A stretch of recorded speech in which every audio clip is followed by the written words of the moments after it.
Bonjour et bienvenue pour cette nouvelle phase lunaire qui va avoir lieu en Gémeaux, nouvelle lune, le 27 mai. Voilà, les dates, j'en ai farci la tête, donc je ne sais plus où j'en suis. Donc, 27 mai 2025, nouvelle lune en Gémeaux.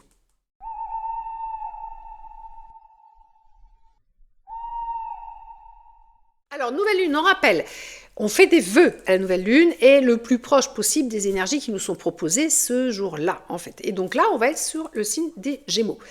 Alors, les Gémeaux, le face-à-face avec soi-même, le soi face au soi, le jumeau, et le face-à-face avec les autres, avec le groupe, avec le collectif. Voilà, un signe de communication. On est sous la planète Mercure, donc les Gémeaux, normalement, sont des grands communicants, s'ils n'ont pas de blocage.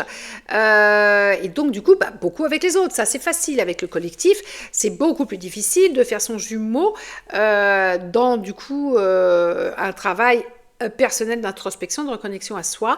Là, je vous renvoie à la vidéo que j'ai faite il y a quelques temps sur du coup le travail avec le miroir dans la salle de bain. Et ça, pour un Gémeaux, c'est vraiment viscéral et vital de faire ça.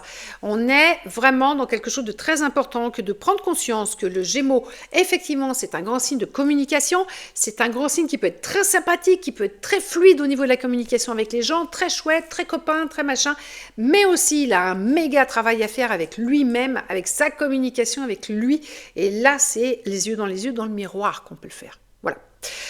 Le Gémeaux signe d'air, donc avec des grandes aspirations, hein, envie de liberté, envie d'ouvrir ses ailes, envie de s'envoler vers d'autres cieux, d'autres horizons, de briller aussi beaucoup, hein, de voler plus haut que les autres aussi.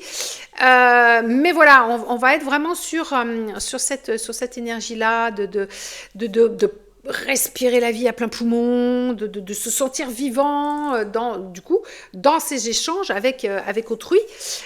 Et c'est là où il faut se sentir vivant, dans ces échanges avec soi-même. Déjà par rapport à ça.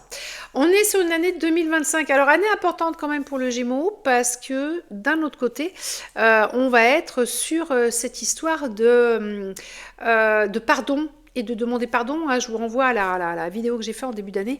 Et donc, comme le Gémeaux est un grand pote à tout le monde, ça serait bien qu'il fasse un peu de tri cette année et qu'il ne garde pas du superflu au niveau relationnel, parce que ça plombe au bout d'un moment donné. Hein, les gens vous bouffent l'énergie.